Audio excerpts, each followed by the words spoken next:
In this video we are going to take a closer look at the third release of the Balance Dataslate released last week that holds several interesting changes for Deathwatch, to say the least. Over the course of the video, we will first look at what exactly changed and what it means for the Deathwatch. In the second part, we will then discuss how to move forward with Deathwatch in the coming months, and I will also share what changes I'm currently experimenting with for my own Army of Renown list. Welcome to Swiss Hammer, your channel for modeling in Warhammer 40k.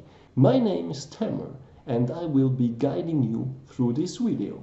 Back in early February, when GW released the second Dataslate combined with several FAQs, I think it is fair to say that things were more than just underwhelming for Space Marine players. Dwindling win rates, fresh nerfs from Chapter Approved 2022, and the big round of nothing out of the Balance Dataslate. Combined with several new powerful codex releases, it was of little surprise that Space Marine tournament participation in March hit rock bottom, with only 15% attendance at the Adepticon and 14% at the Manchester Super Major. Results weren't much better either, with Custodes and Tau having already dominated the previous weeks, but now with the Clowns with even more absurd win rates added on top. I have covered these results in detail in previous videos, the link is in the description. With Balance completely out of the window, GW now released a new Balance Dataslate mid-April, several weeks before the original intended quarterly rotation. So what exactly changed this time?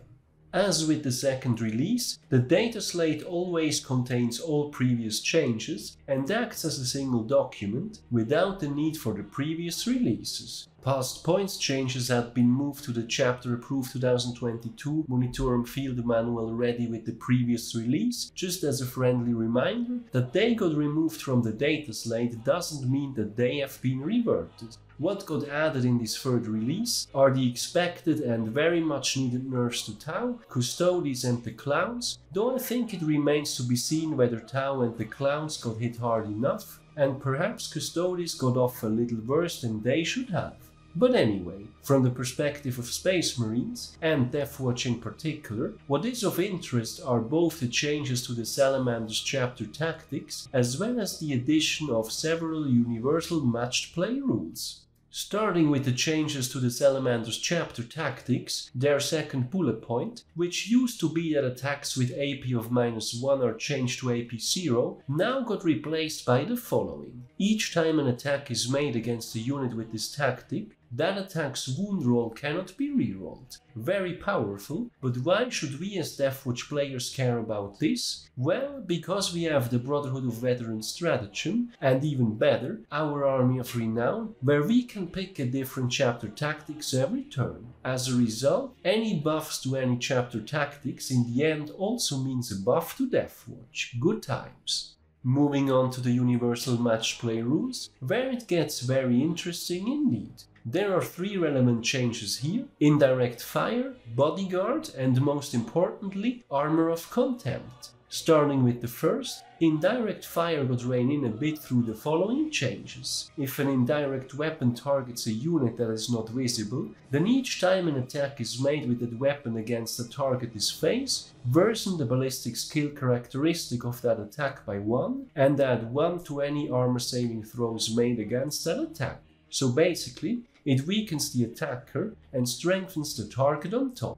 As a side note, Imperial Guard is unaffected by these changes. Even though competitive Deathwatch lists never heavily leaned into units with indirect fire, prior to the Army of Renown in particular, we would sometimes see Whirlwinds or Sicaranarchus make it into successful competitive lists. The second change is about the Bodyguard rule, which receives a significant nerf, namely that character units can use the Lookout Sir rule even if this unit contains fewer than 3 models, but they can now be targeted by snipers that ignore the rule, which was previously not possible. A very significant nerf to company veterans, which were already worse off with the new Chapter Approved 2022 mission changes, and basically troops being much better for secondaries nowadays. On the bright side of things, we couldn't take company veterans in the Deathwatch Army of Renown anyway, and our sniper eliminators in a Spectrus kill team just got even better than they already were.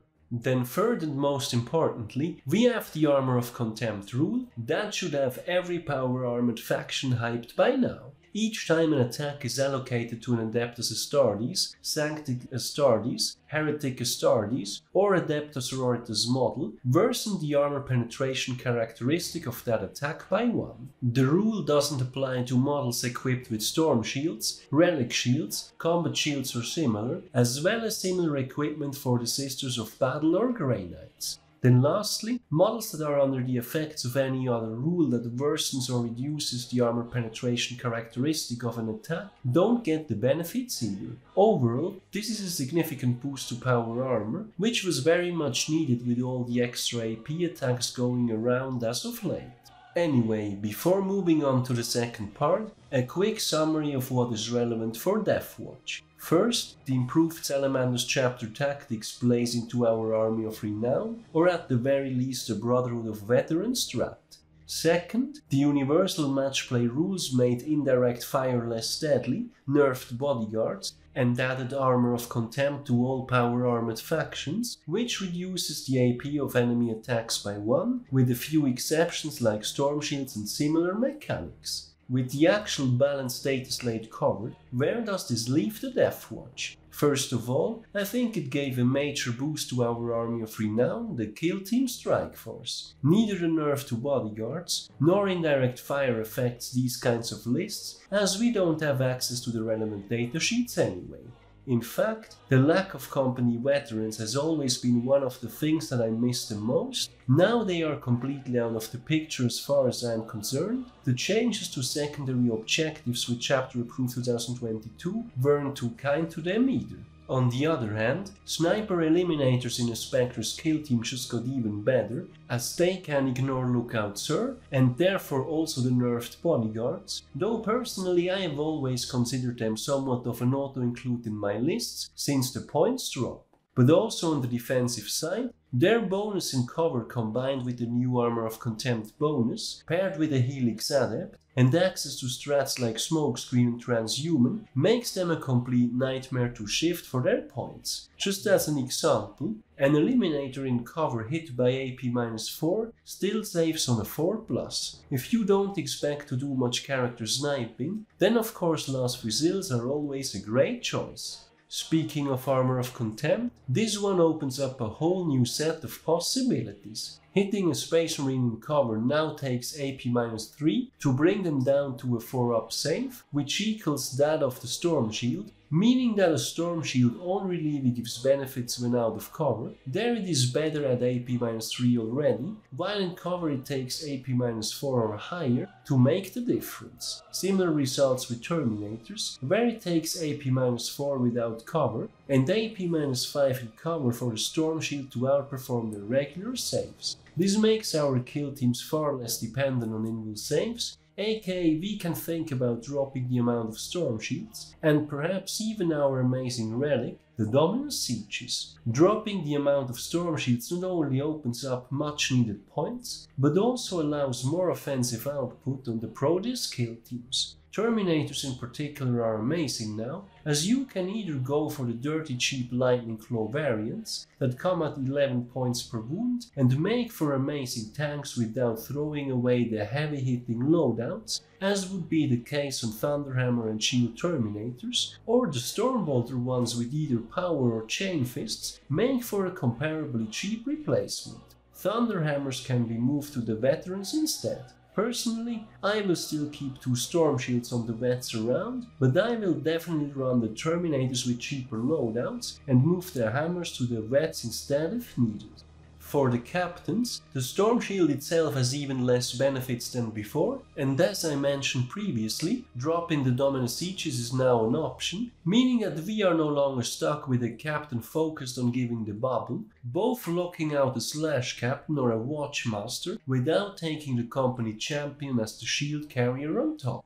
I think both the Slash Captain or a Watchmaster have just become far more attractive again. Outside of the Army of Renown, I think the Dreadnoughts also benefits from these changes, as they are now less dependent on sticking to the protective bubble of the Dominus Aegis. For the other vehicles, I am not sure whether anything really changed for them. Dedicated anti-tank weapons are still going to shred them, though perhaps giving another chance to the datasheets that were close to being decent already. Storm speeders, land speeders, maybe even a gladiator tank could be an option. Not quite the tanks, but now almost there are the Assault Centurions, which were already showing up in competitive lists prior to the Army of Renown, and I think they just got a major boost to their survivability. Another great benefit is the Omniscope on the Sergeant, which prohibits their targets to get the benefit of cover, which will come in even more handy now that we should see a return of power armored factions. Which brings us to the next point. Given all the benefits, what are the potential downsides for us? Well, other power armored factions of course, as they now also get access to armor of Contempt.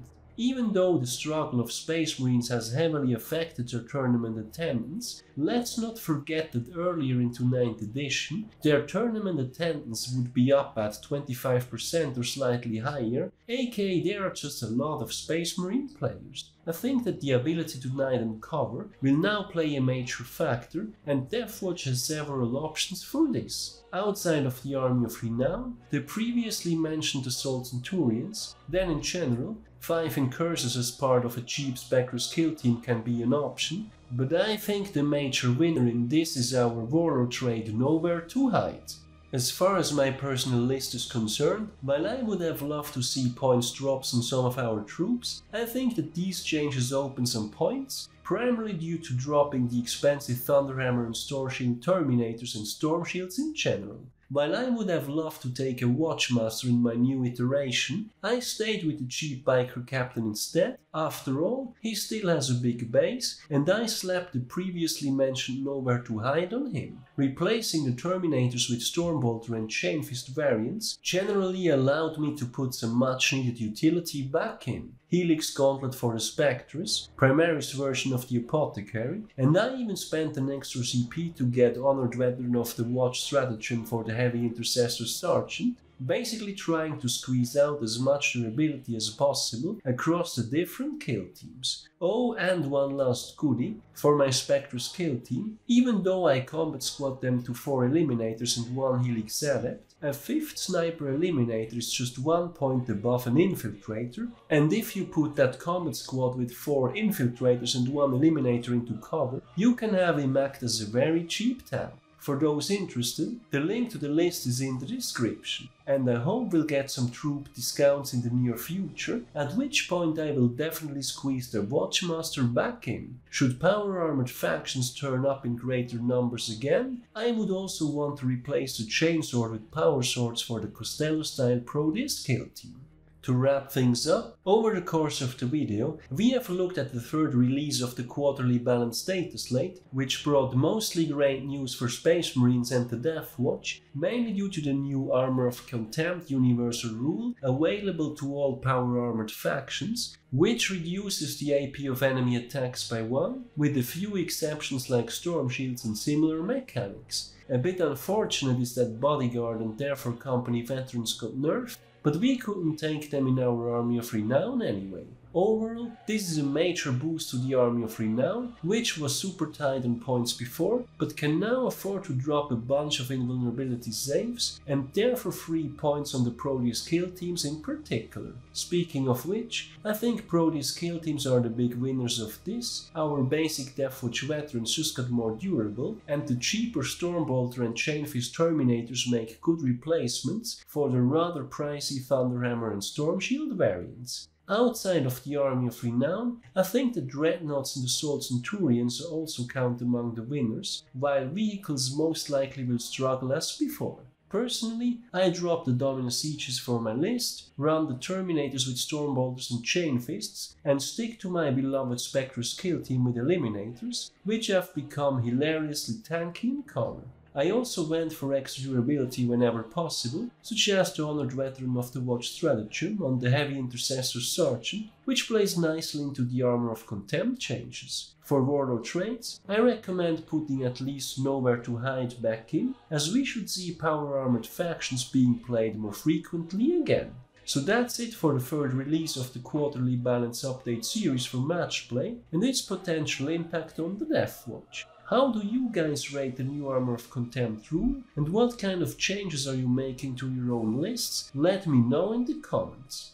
Finally, I would also like to mention that there is a Swiss Hammer Facebook page where I will be posting links to my videos as well as articles I find of interest. I do read a lot about the hobby, but not all of it will always end up as its own video. I look forward to seeing you there as well. I do also have a Patreon page. If you like my content, any additional support is greatly appreciated as it helps me invest into future videos.